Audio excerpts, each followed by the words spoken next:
શું તમે ક્યારેય વિચાર્યું છે કે રાજસ્થાનના નાનકડા ગામ ખાટુમાં એવું કયું રહસ્ય છુપાયેલું છે જે દર વર્ષે કરોડો શ્રદ્ધાળુઓને ત્યાં ખેંચી લાવે છે?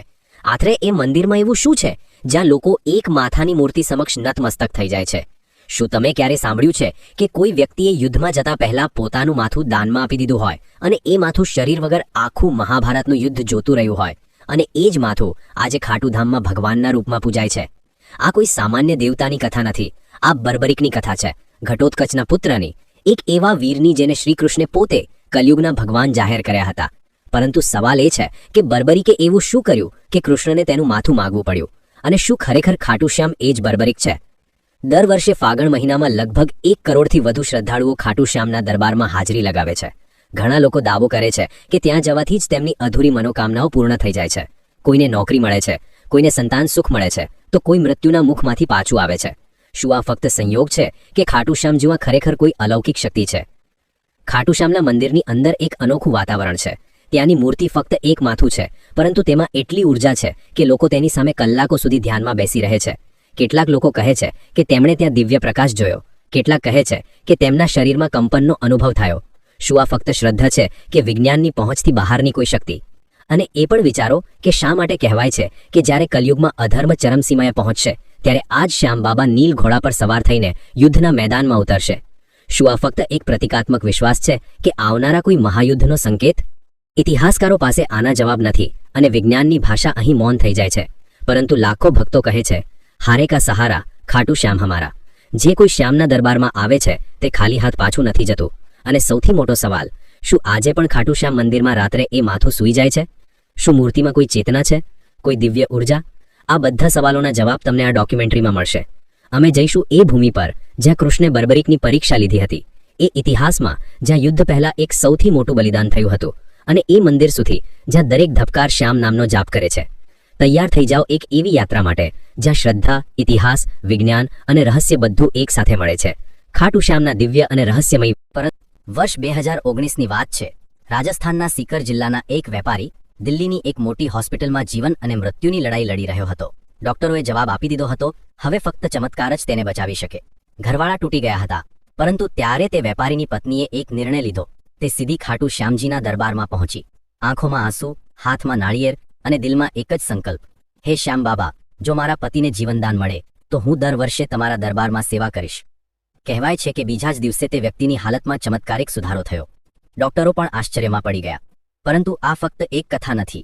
ખાટુધામ સાથે આવા હજારો કિસ્સા જોડાયેલા છે જ્યાં વિજ્ઞાનની સીમાઓ ખત્મ થઈ જાય છે અને શ્રદ્ધા શરૂ થાય છે.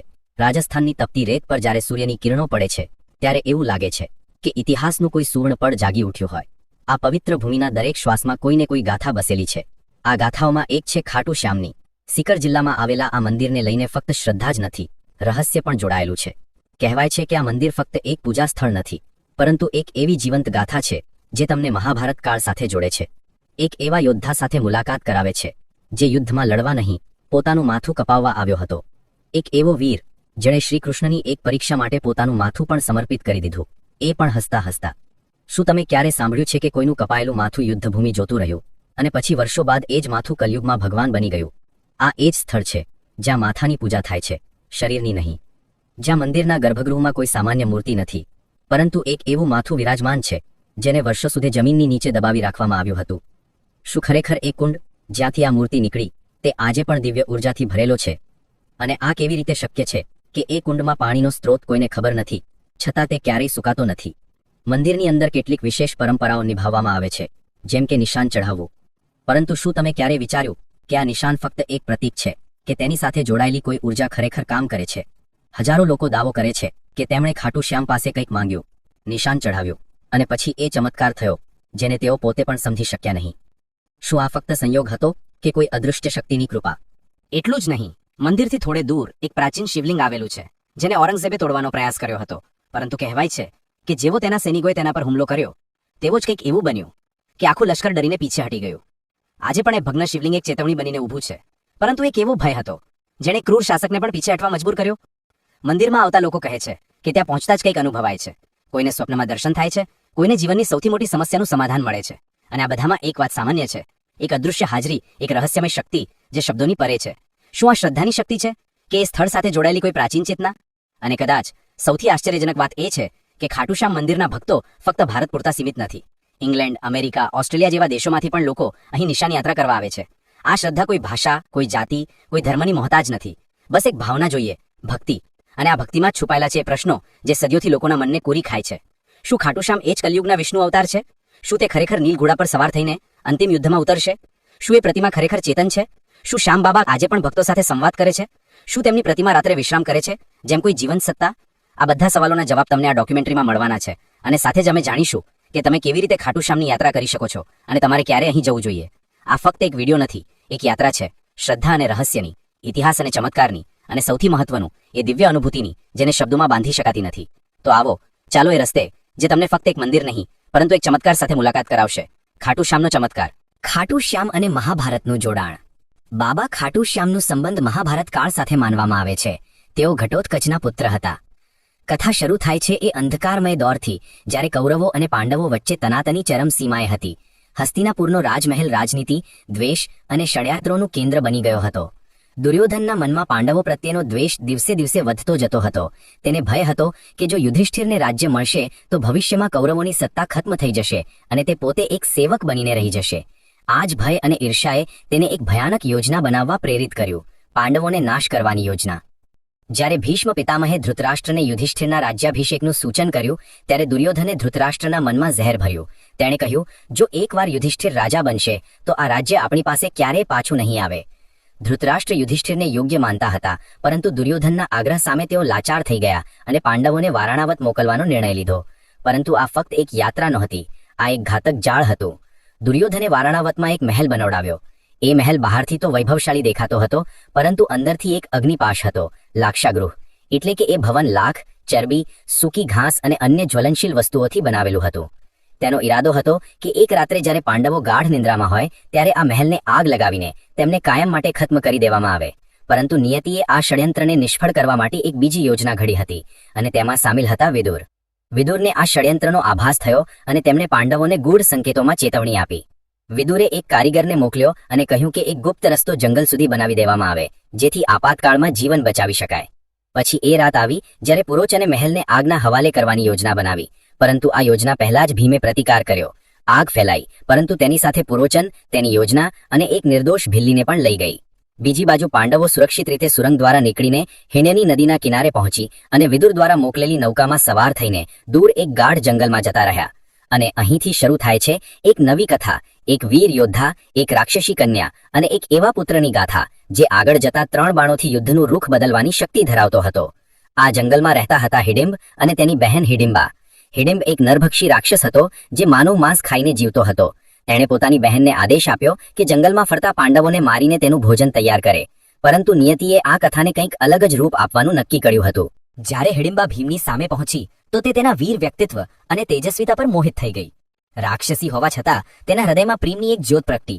ભીમની રક્ષા કરતા હિડિંબાએ પોતાના ભાઈનો વિરોધ કર્યો.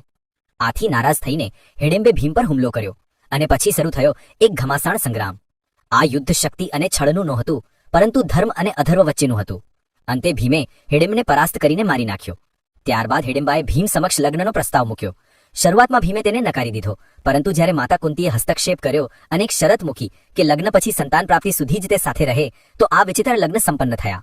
જંગલમાં તેમનું ગાંધર્વ લગ્ન થયું અને ત્યાં જ જન્મ થયો એક તેજસ્વી બાળકનો, ઘટોત્કચ.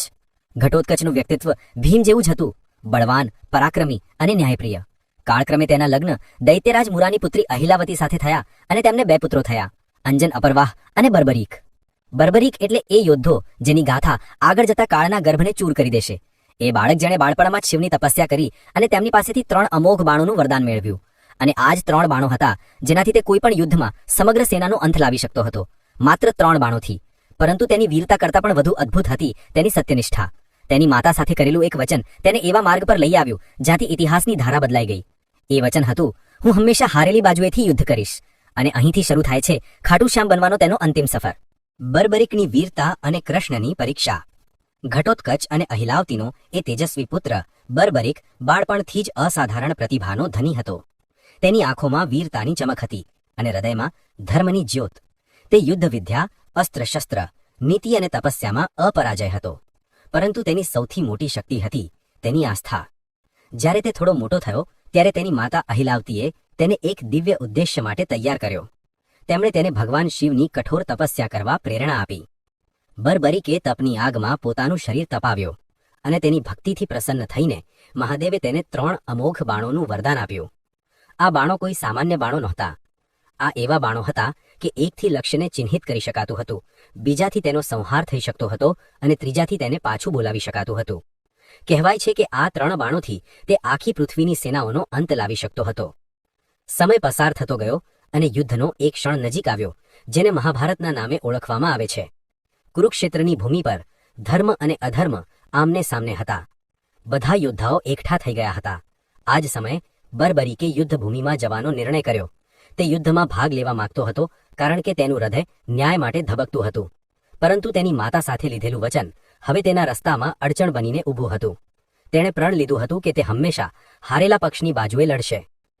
કુરુક્ષેત્ર જતી વખતે જ્યારે તે પોતાના નીલ ઘોડા પર સવાર થઈને ચાલ્યો ત્યારે માર્ગમાં એક બ્રાહ્મણે તેનો રસ્તો રોક્યો. પરંતુ એ કોઈ સામાન્ય બ્રાહ્મણ નહોતો. એ સ્વયં ભગવાન શ્રીકૃષ્ણ હતા, જેઓ તેની શક્તિ અને નિર્ણયની પરીક્ષા લેવા માંગતા હતા. કૃષ્ણે મુસ્કુરાતા પૂછ્યું, વત્સ, તું ક્યાં જઈ રહ્યો છે? બરબરીકે જવાબ આપ્યો, હે બ્રાહ્મણ, હું મહાભારતના યુદ્ધમાં જઈ રહ્યો છું. મારું કર્તવ્ય છે કે હું તે પક્ષ માટે લડું જે હારી રહ્યું હોય. કૃષ્ણે તેની વીરતા પર સંદેહ નહોતો કર્યો, પરંતુ તેના નિર્ણયથી ઉદ્ભવતા પરિણામોની ઊંડાઈ સમજાવવી જરૂરી હતી. તેમણે પૂછ્યું, જો તું ફક્ત હારેલા પક્ષની બાજુએ લડીશ તો યુદ્ધનું શું થશે?